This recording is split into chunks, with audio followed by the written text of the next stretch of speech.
So I've been spending the last few days having a wonderful time with a friend who's visited from California.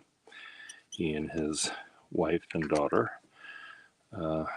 came here for a week with the general purpose of getting some pens from both me and Todd Merrill. And let's see, how do we word this correctly? So Cesar came here with Mary and Marie Christine. Cesar is the pen collector or user, the pen person, and the other two are, I don't know if they are enablers. They're not enablers. They just allow him to spend his money however he chooses. And anyway, in addition to pens, the four of us, or the five of us, if we include Todd, who joined us for one evening, one day and a night and part of a day, we not only just did pens, we also went to museums and played bar trivia and had good food and told jokes and talked about politics and all of the other stuff one does when one has two or three people in the room. The pens that this man bought from Todd Merrill were all just amazing pens. I said, God, I would have bought that. I would have bought that. I would have bought that, because nearly all of them were beautiful overlay Watermans, and they all had yummy nibs, and they all were absolutely lovely. And these are pens that Todd bought specifically with this person in mind. So he'd go to a pen show and he'd, buy a pen and say, I just got you a Waterman 452 or whatever it would be. And the pen person from California would say, okay, add it to my bill, or however they discussed the pens that they bought. And I think Dr. C, the man, trusted Todd to get pens that had nice, responsive nibs. So it was a way for Todd to buy and play with for a few weeks. Lovely pens, but they were already sold essentially to the guy in California. So he didn't have time to maybe, as Rob Morrison would say, absorb them into the collection, or he wouldn't bond with them in the way that I might if I were to buy a brand new pen and I'll draw or write with it for a day or two, and suddenly I can't say goodbye to it. It's mine forever.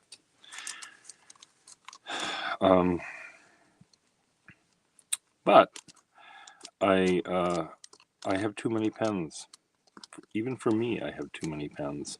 So I was going through a couple of the drawers I had to select specific pens to offer for sale at the pen show or to individuals. And I did sell them, and I have no regrets about selling them yet.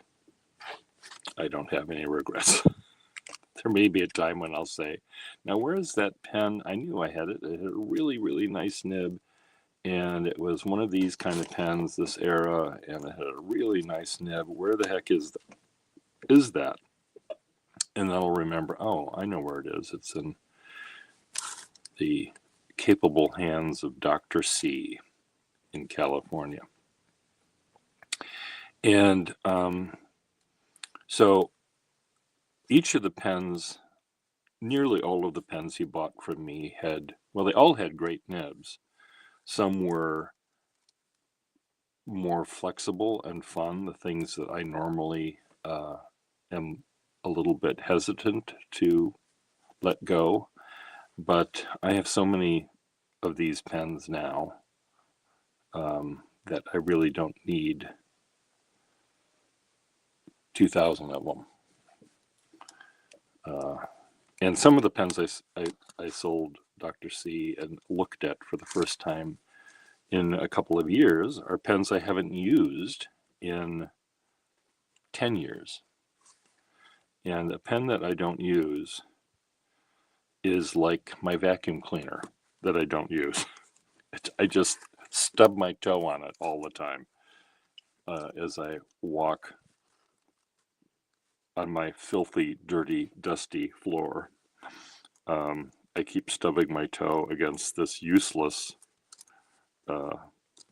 Dyson, or whatever the heck it is, vacuum cleaner. I suppose, yes, I could put ink in the vacuum cleaner and do a drawing. No, I suppose I could actually vacuum the floor. So anyway, I don't have postpartum depression, and I have a little bit of postpartum elation. First of all, I know the pen was sold to, hello, Kesh. I know the pen was sold to a man who really, really enjoyed it, or will enjoy it, and I was able to make sure he knew the range of the nib.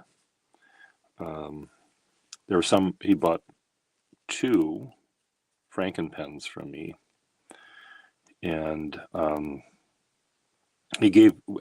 let him try about 10 different Franken-pens, and I just picked them at random out of my calligraphy pen drawer on my drawing desk. And I said, well, just try writing these. And he would, as he would write with them, he'd put them in order. This is the one he liked best. Then he tried this one and he'd put it here. And then he'd try this one and he liked that one the best. And then he'd try this one and it would maybe fit around here. So I grabbed the top 5 and I said, well, which one will I sell him? And in order to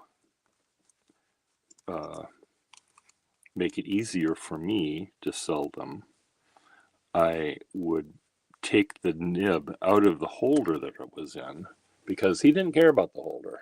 And normally I don't care about the holder. For example, this is a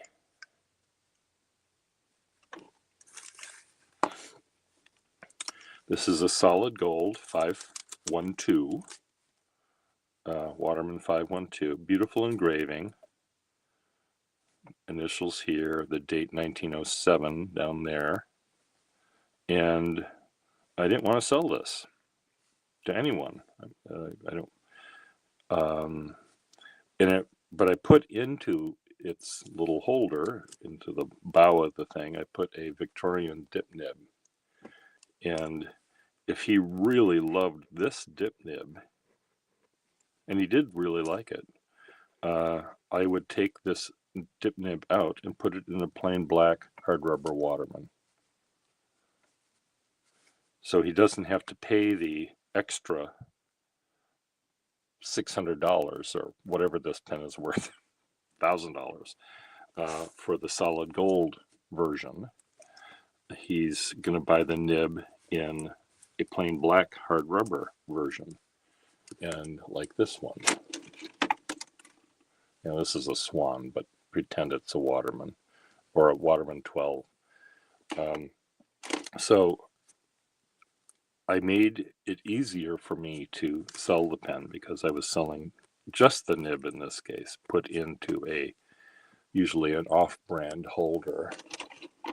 Like this is a big clunky pen that was from the Iridium company. And it had originally this pen had a steel nib, and no real collector would ever buy this pen, even if it was in perfect shape, because it's a third or fourth tier pen, but they make great bodies for my Franken pens for various reasons. So it wouldn't be that hard for me to sell this pen as is, but this was not among the top 5 pens. This one is another one. It's sort of a nothing barrel Craftsman. So it's easier for me to keep these nibs in here. But if there was a vintage fountain pen nib, I mean a Victorian nib in this pen, for example, this was harder for me because this is a pen that was made by the company I now own, Good Service Pen Company, or its ilk. This red and black marbleized color is unique to the company I own, and I've got maybe 10 of these, all different sizes and different kind of trim and stuff. So I like to keep them for the moment.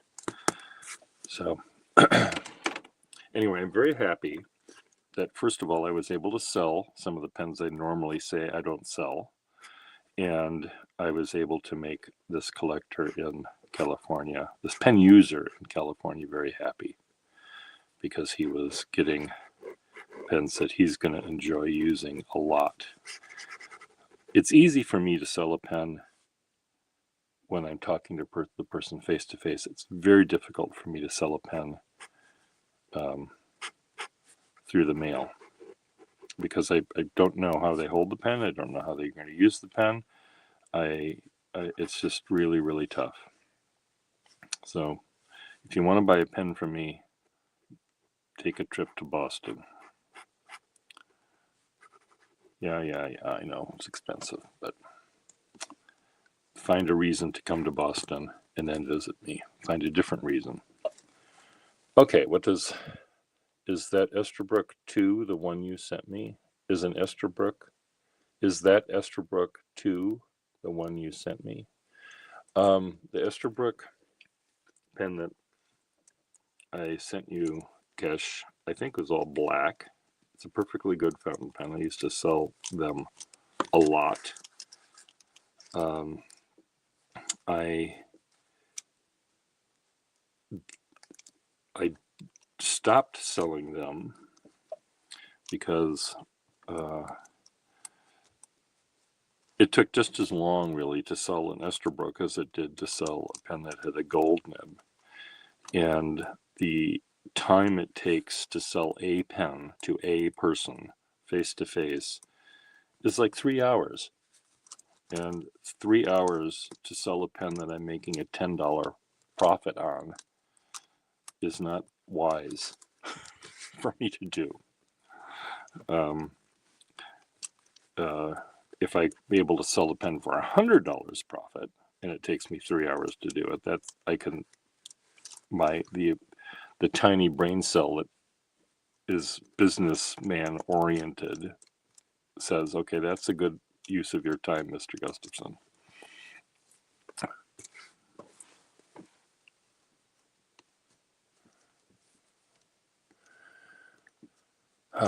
Yes, or send a pen to Boston to get a pen.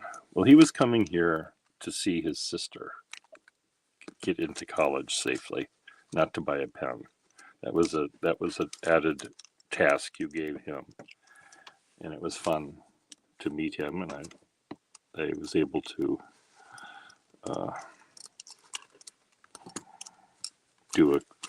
calligraph his name and give him that, and send the pen with him back to you. So, and he had other things to do here. It wasn't just to see me get a pen for you. He had to get you a can of Folgers,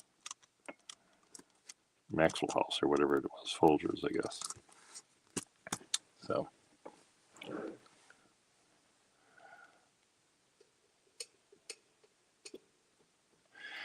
The pen was made, I don't know the exact times those pens were made. I could find a book and send you text about it. Esterbrook's were made for a long period of time. The fountain pen element of them were, I think, the 40s. I'll just look it up right here. And that particular one is the standard. When most people think of Esterbrook's, that's the model they think of. They made a slightly fat one and a slightly skinnier one, but that's the one they think of. And they made more modern ones, or they changed the design a little bit, going more modern, and they had a design that was a little bit earlier. But that one is from the 40s or 50s, I would guess. Esterbrook, Esterbrook,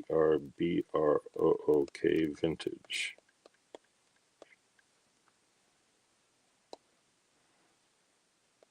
So this is the pen that you have. Here it says vintage 1940s Esterbrook, $50. Add to cart. This one is, this one is in blue.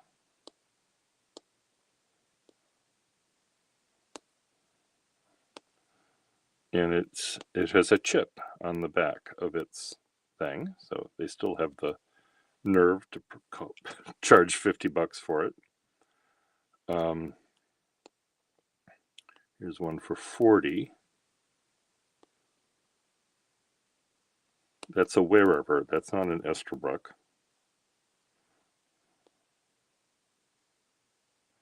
Series J fountain pen.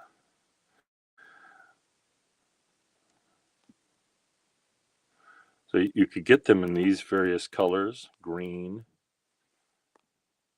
red, orange, blue, or black, or silver. These three, all these different colors. You got the black one. Guaranteed to write, $60. So you have to, you get one. You get to choose your color and nib. So they evidently have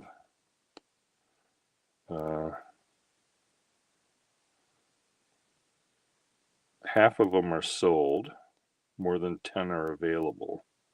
So this guy on eBay allows you to pick the color you want. Well, how long ago is 1950? 75 years. So it is 75. 50 and 25, 75.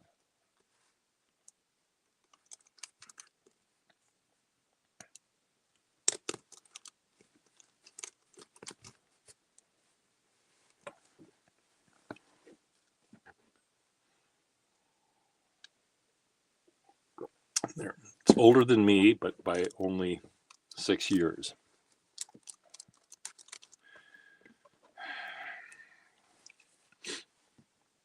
They did make more modern ones, and I don't know when they stopped. Probably the 60s, 65. I don't know the Esterbrook pen history. Here's my thing here.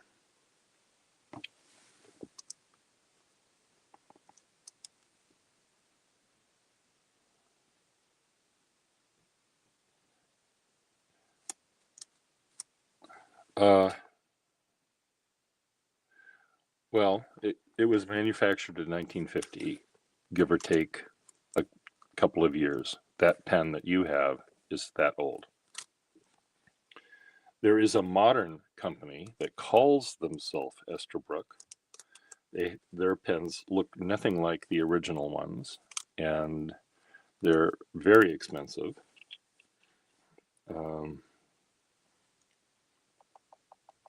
History.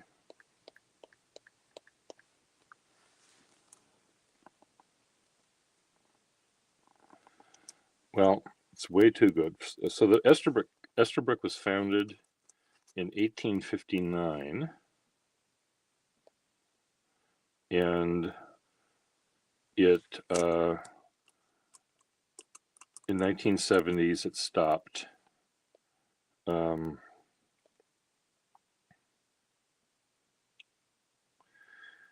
At its height, the company employed 600 workers and manufactured an astonishing 600,000 pens a day. 600,000 pens a day.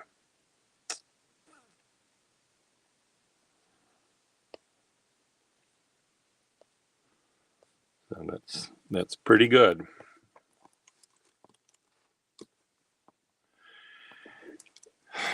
Selling a pen on eBay would take 10 hours to sell a pen on eBay. Take pictures of it, put it on eBay, answer every stupid question that people ask. Then you have to have it sell, and then you have to get the money, then you have to wrap it up, then you have to go to the post office, and you have to wait in line for forever. Then you send it off to the person that bought it, and the person that bought it will say thank you or fine or whatever, or they'll say something like, there's this little tiny scratch that you didn't show in your picture. This little tiny scratch. And I might say, it's right there in the picture. Here's the picture I took. We'll circle it in red. That's the tiny scratch. In my description, I say may have tiny scratches or whatever. And so anyway, it's just the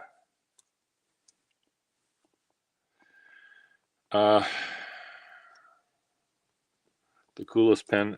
Well, I did buy a pen once. I intended not to buy it. I intended to pick it up from the owner and put it in the Boston pen auction. And but then I looked at it and I thought, I really want to buy it. And it was $3,000. And I had $3,035 in my checking account. Period. And I thought, I want this pen. And I bought the pen. And I later, 5-6 years later, sold the pen for $30,000. So it was a good deal, and it was an amazing pen. And, that will probably never happen again, finding an amazing pen like that. But the reason I sold it, it was kind of nice having that pen in my collection. But my collection is more about using a pen. So I don't need to have a pen that I just look at and I'm afraid to look at.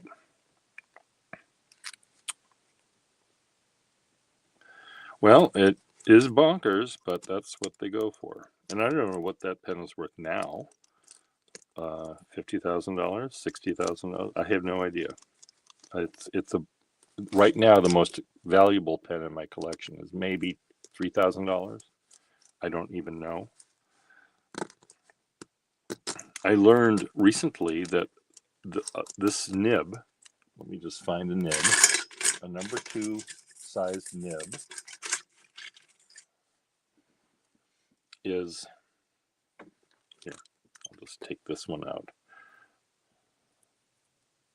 This nib all by itself, just this 14 karat gold nib, is worth about $50 in scrap value.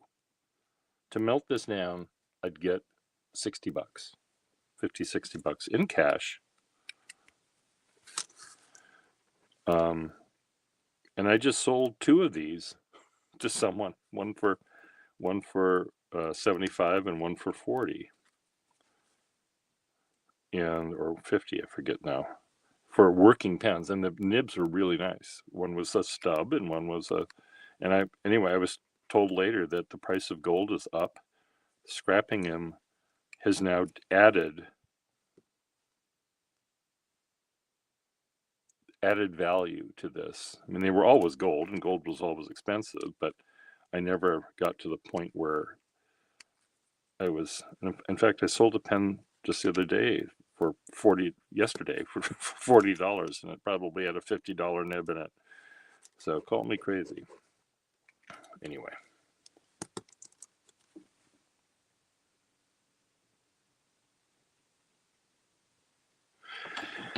It helped me out for a while, yeah.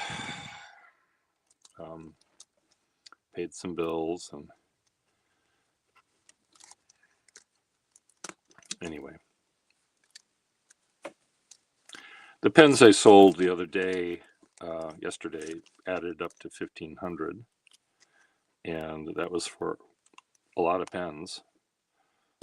Some were $275, some were $40.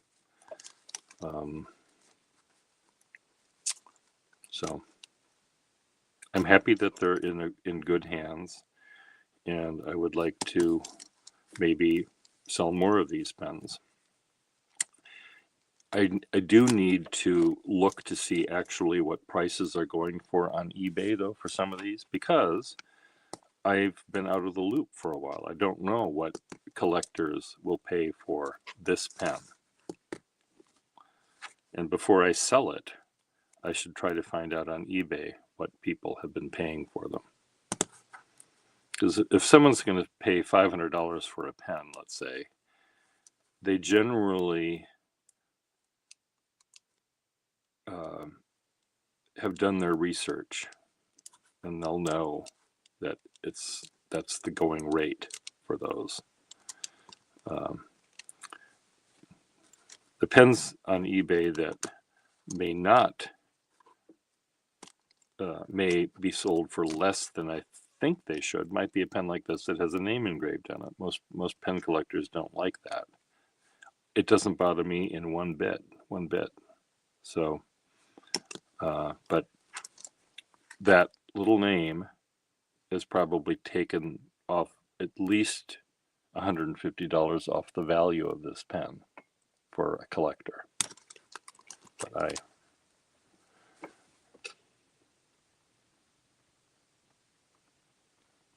But the $30,000 sale was, I don't know,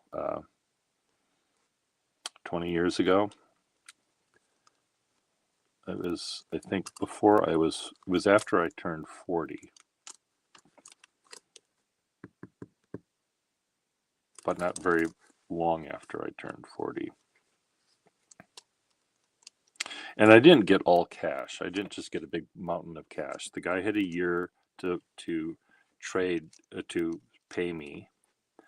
And at the end, he's local. He was at a pen show with me, and he brought pens to sell. And he said, he would hold a bunch of pens like this, and he said, "Is this worth $200 off the bill? Is this worth $200 for you?" And I was taking a lot of those pens in lieu of money. And the pens he handed me were pens that I could sell for more than $200 if I took time and sold each one individually for that. And then I might have gotten $400 back, but that's another how many days worth of my life getting that extra money. But when he gave me the choice of getting these pens or $200 in cash or whatever the number was, the deal was good enough to me that I probably could have easily handed these to some other collector, some other dealer at the show, and said, "Would you give me $250 for these?" And he might have said yes. More likely he would have said, "I'll give you $150." And then I'll say, "Well, $225," and then it ends up with, I'd break even, because anytime any dealer is buying a pen that they have to sell, or they buy for resale, they have to add in the cost of how many hours it's going to take them to sell this pen for $500 rather than $200. So it's about the time, and they're better businessmen than I do. They also have to add into the cost of this pen the plane trip to Boston from California to sell this pen at the Boston show. They have to pay the hotel. They have to pay the show costs. So someone selling a pen, someone who came from out of town and is staying at the hotel, if they sold, their very first sale was for $1,200, that now they broke even.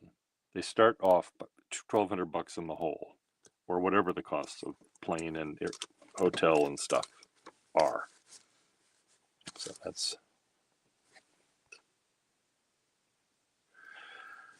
anyway. Kesh, what's happening in your life?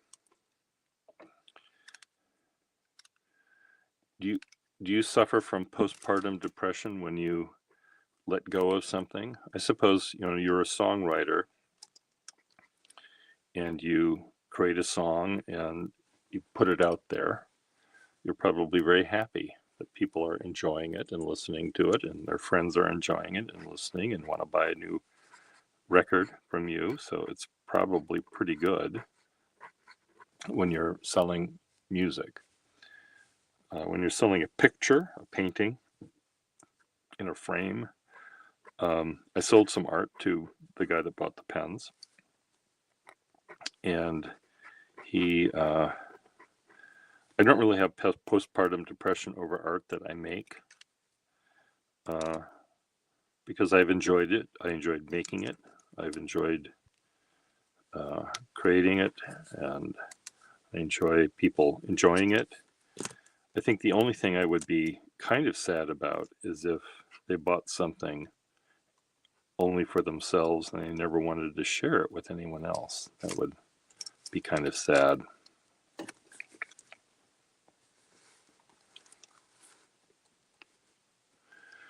I sold what I refer to as my village idiots. They're little cardboard constructions of little people that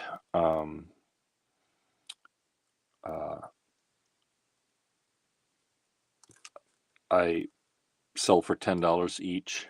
They're about this big, and they just see if I can find an image of them. And he bought them to decorate. He's a pediatrician, so he has patients that are children, children. I don't know how old they can be to still be under his care, but he wanted them for his office at work. So they'd be these little fun humanoid creatures, and I had built them. I had created a little tree-like thing that they're in, with the little elastics that hold them in place, and then people at Open Studios can buy them off the tree. And Dr. C wanted me to make a tree for him, and I said, well, if I were to make one of these and ship it to you, it would be hundreds of dollars. I can tell you how I make it out of foam core and glue, and you can make it yourself. But I also said you might have fun just having these creatures be, straddling a diploma on the wall, or a certificate, or on a shelf, or on a desk. And I thought it might be fun where maybe you take some of them down and you ask the patient, the child, as sort of an icebreaker kind of thing.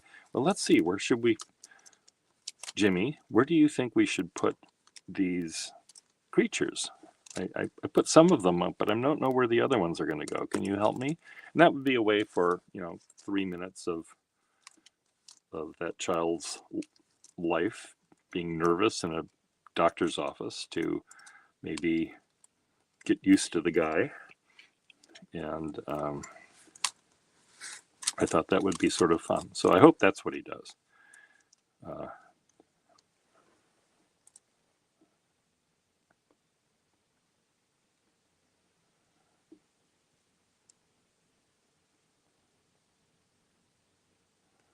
yeah, yeah. Well, you have prepartum depression. You, you.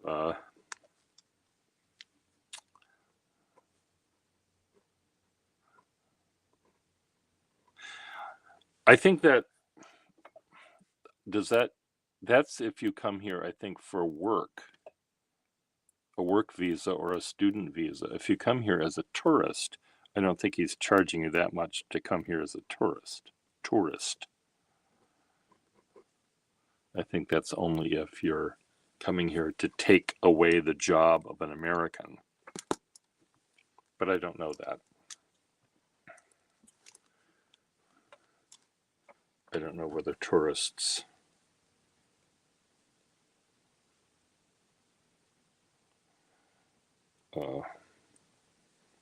have to pay $100,000. I'm sure he'd love that, and I'm sure if he. So these are similar to what I had made. These are the Village Idiots, except these are naked men. He didn't buy any naked ones. These were naked men that I created out of a particular box to go in my bathroom. So this guy, he's constipated. He's sitting on the toilet there, and his underwear is down around his legs, and there's his junk. He's trying to pinch a loaf. These guys are singing in the shower. There's the shower, and the box that I used to make these things was a replacement toilet seat box. And I live in a building with 150 units in it, 150 toilets, and about every 3 months or so, someone gets a new toilet seat, and they throw out the box. Presumably, they also throw out the actual toilet seat in the dumpster, but in the recycling, you find the box for these things. And usually the box, on the cover of the box, it has a picture of what you're buying and the measurements of it, so you know what shape you're getting and you know how big it is. So it'll fit your toilet. And so that's where these parts come from. So that toilet seat image is the mouth and the eyes of the face. The dotted line was the dotted line on the measurements, how wide or how long it is. And there's usually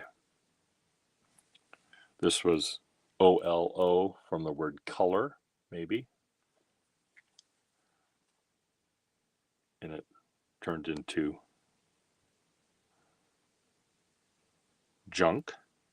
There's an LO of some word that turns into his junk. So I just showed men's penises on YouTube for everyone to see. Aren't I great? Don't I have guts?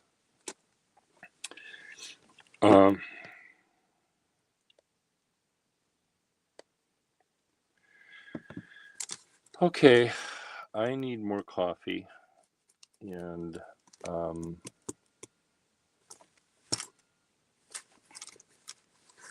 a life. So all in all, I don't think I have postpartum depression. I think I have postpartum elation over these pens that Dr. C got from me.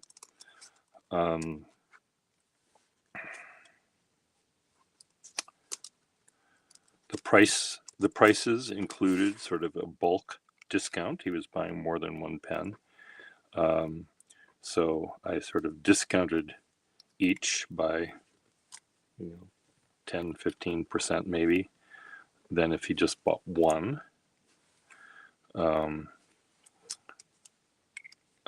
He's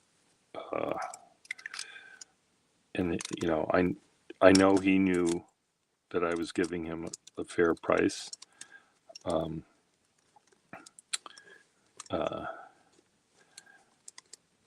So I'm very happy for him, and he's happy having them, I hope. He's still here for a couple more days, and with his wife and daughter, and they're going to go to the Museum of Fine Arts today. And then on Saturday, tomorrow, they head back to California. So anyway, I'll see you later, Kesh. Maybe someday you and I can be broadcast together and play a song on the ukulele. Be good, everyone. See ya.